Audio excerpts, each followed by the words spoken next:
사랑하는 성도 여러분, 한 주간도 말씀 안에 거하고 계시는지? 오늘은 지난 6월 14일 주일에 주신 오바댜 1장 1절부터 8절을 통한 겸손을 이룬 시대에서라는 제목의 말씀을 묵상해 보고자 합니다. 오바댜서는 한 장으로 되어 있는 예언서인데요. 그 시작을 보면 1절과 2절에 오바댜의 묵시라, 주 여호와께서 에돔에 대하여 이같이 말씀하시니라.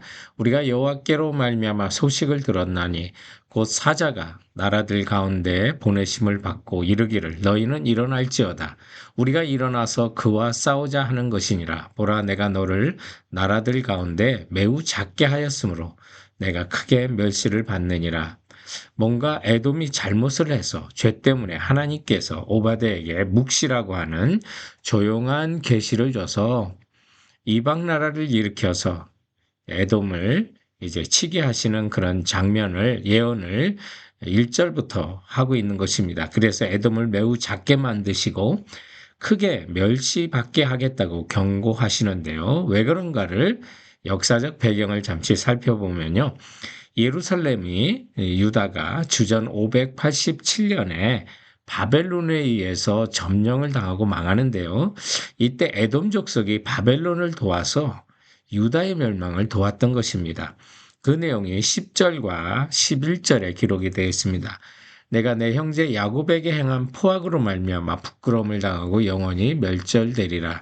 내가 멀리 섰던 날 곧 이방인이 그의 재물을 빼앗아가며 외국인이 그의 성문에 들어가서 예루살렘을 얻게 하여 제비 뽑던 날에 너도 그들 중에 한 사람 같았느니라 라고 말하는데, 이런 전쟁 중에 처세술로는 얼마든지 행동할 수 있을 거라고 생각하지만 이 에돔이라는 나라는 바로 에서의 후손이고요.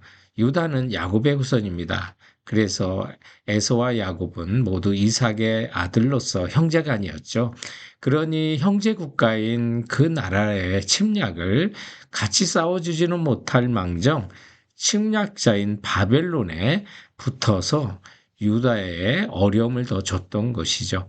그러면서 또한 에돔은 자신들이 난공불락의 요새를 갖고 있어서 이처럼 처세술에 능하지 또 지리적으로도 망할 것 같이 않으니까 교만했던 것이죠. 그런데 역사를 보면 이제 에돔은 이 예언의 말씀처럼 멸망을 당하는 것을 보는데, 우리도 그렇다면 겸손을 잃은 이 시대에 살면서 이 말씀이 주시는 그 교훈에 귀를 기울여 보고자 하는 것입니다. 겸손을 잃은 시대에 주시는 첫 번째 교훈은 스스로 속게 하는 마음의 교만을 우리가 봐야 한다는 것입니다. 사람들 속에 겉으로 말로 또 겸손한 척하지만 그 안에 있는 마음의 교만이 있을 수가 있습니다. 오늘 본문을 보면 하나님은 에돔을 책망하시며 이렇게 3절에 말씀합니다. 너의 교만이, 마음의 교만이 너를 속였도다. 바위 틈에 거주하며 높은 곳에 사는 자여, 내가 마음에 이르기를 누가 능히 나를 땅에 끌어내리겠느냐 하니라고 말을 하는데, 하나님께 이렇게 책망하십니다. 그런데 이것이 마음의 교만이고 너희를 스스로 속게 한다는 것이죠. 에돔 족속은 사해 남동쪽에 바위가 많은 산악지대에 살고 있고 그 수도가 세계적인 관광지인 페트라였습니다. 이 페트라는 약 3km에 이르는 좁은 안반 사이를 계속 통과해야만 했기 때문에 아무리 많은 군사가 공격해 온다 하더라도 적은 군사로도 능히 막아낼 수 있는 그런 자연적인 여건을 가진 난공불락의 성이 만들어졌었죠. 그러다 보니 어떤 세력도 자신을 침공하지 못하게 할 거라고, 높은 곳에서 끌어낼 자가 없을 거라고 이렇게 착각을 하고 있었던 것이죠. 더군다나 에돔의 조상은 에서였지 않습니까? 야곱에 비해서 호전적이고 또 사냥을 잘했기 때문에 전쟁을 잘하는 사람들이었습니다. 그러다 보니 자신들은 멸망당하지 않을 거라고 하는 교만한 마음이 있었던 것이죠. 역사적으로 보면 바로 그런 나라가 이제 영원히 사라지는 나라가 된 것을 보게 되는 것입니다. 성도 여러분, 하나님은 못하실 일이 없는 것입니다. 우리가 가는 길을 오직 주님이 아십니다. 내 마음의 교만을 또한 주님이 알고 있는 것입니다. 주님 앞에 잠잠히 우리 마음속에 있는 나 스스로를 속이고 있는 교만이 무엇인지를 한번 돌아보시면서 오직 주님만이 나의 길이시오, 진리요, 생명이십니다. 라고 인정하면서 겸손히 주님을 붙드시는 우리 모두가 되기를 바랍니다. 겸손을 잃은 시대 본문이 주는 두 번째 교훈은 아무것도 하지 않았는데도 죄가 되나? 라고 하는 교훈이었습니다. 오늘 본문에 보면 우리가 아무것도 하지 않아도 죄가 되는 것이 있음을 알게 되는데요.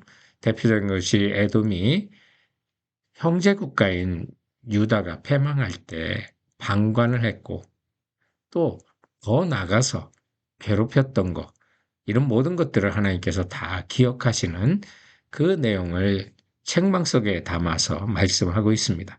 12절부터 14절까지 말씀을 보면 내가 형제의 날, 곧 그 재앙의 날에 방관할 것이 아니며 유다 자손이 패망하는 날에 기뻐할 것이 아니며 그 고난의 날에 내가 입을 크게 벌릴 것이 아니며 내 백성이 환난을 당하는 날에 내가 그 성문에 들어가지 않을 것이며 환난을 당하는 날에 내가 그 고난을 방관하지 않을 것이며 환난을 당하는 날에 내가 그 재물에 손을 대지 않을 것이며 내 거리에 서서 그 도망하는 자를 막지 않을 것이며 고난의 날에 그 남은 자를 원수에게 넘기지 않을 것이니라.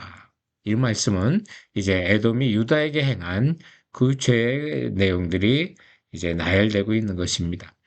형제의 나라였던 그 유다의 멸망에도 불구하고 방관했다는 것이죠. 또 오히려 나아가 유다 멸망의 공범이 되었던 거예요. 그래서 유다의 멸망을 12절에 보면 기뻐했던 거고요. 입을 벌려 또 저들이 즐거워했던 거예요. 형제들의 재산에 손을 댔고 길목에 서서 도망하는 자를 막아 원수의 손에 넘겨주는 죄악을 더하게 됐던 거죠. 이 내용들을 보면 고난을 방관하는 것에 대해서 하나님께서 얼마나 그것을 죄로 묻는지를 우리가 알게 됩니다. 에돔과 또 유다는 형제 국가라고 했습니다. 돌아보면 우리 성도들 사이에서도 예수 그리스도의 한 피바다 한 몸 일은 우리는 형제와 자매인 것입니다. 그런데 우리 지체들, 형제 자매들의 고통과 아픔에 아무것도 안 한다면 성도 여러분, 이게 죄가 되는구나 라는 사실을 좀 생각했으면 합니다. 세상은 나는 아무것도 안 했어요 라고 하면서 죄에서 빠져나가지만, 그러나 하나님께서 우리에게 주신 그 진리를 보면 우리 형제자매들의 고통과 아픔과 또 어려움을 보았을 때 보고도 지나가는 것, 듣고도 무관심한 것, 이것이 주님께는 정말 모든 것을 심판받는 내용이라는 사실을 기억하시고요. 무관심하지 말고 우리 주위를 한번 돌아보고 어려움 당한 형제자매를 능히 우리가 사랑으로 섬길 수 있는 성도들 되시기 바랍니다. 겸손을 잃은 시대 본문이 주는 마지막 세 번째 교훈은 최우승리 얻기까지 주님의 사랑 안에 거하라는 것입니다. 본문에 보면 하나님께서 에돔을 심판할 것을 약속하시는데 15절에 이제 모멘텀을 계기로 해서 16절부터 21절까지 보면 근데 에돔의 심판이 만국의 심판이라는 것을 알게 되고요. 에돔은 곧 아담이라고 하는 인류라고 하는 또 예표가 되는 것입니다. 그래서 에돔의 심판을 통해서 하나님은 만인의 심판을 계획하고 계시고 그걸 알려주시는 것이죠. 에돔이 받는 심판은 8절에 나옵니다. 여호와의 말씀이니라. 그날에 내가 에돔에서 지혜 있는 자를 멸하며 에서의 산에서 지각 있는 자를 멸하지 아니하겠느냐. 드마나 내 용사들이 놀랄 것이라. 이로 말미암아 에서의 산에 있는 사람은 다 죽임을 당하고 멸절하리라고 했는데 에돔은 이렇게 바벨론을 도왔어도 역시 에돔도 바벨론의 느부갓네살 왕에 의해서 침략을 당해 황폐화가 되고요. 로마 제국의 침략으로 완전히 무너져서 지구에서 없어지는 그런 나라가 된 거죠. 하나님은 이처럼 또한 만국을 심판하신다는 것입니다. 15절에 보면 여호와께서 만국을 벌할 날이 가까웠나니 내가 행한 대로 너도 받을 것인즉 내가 행한 것이 내 머리로 돌아갈 것이라. 그런데 그때 보면 16절에 보면 너희가 내 성산에서 마신 것 같이 만국인이 항상 마시리니 곧 마시고 삼켜서 본래 없던 것 같이 되리라. 그래서 만국인이 온전히 심판을 받는다는 거예요. 그러나 그 가운데 최우승리의 나를 맞이하는 성도들이 있을 거라는 거죠. 17절 말씀에 보면 오직 시온산에 피할 자가 있으리니 그 산이 거룩할 것이요 야곱 족속은 자기 기업을 누릴 것이요 라고 하면서 이제 21절에 보면 구원받는 자들이 시온산에 올라와서 에서의 산을 심판하리니 나라가 여호와께 속하리라. 그래서 믿는 자가 믿지 않는 자를 심판하는 거요.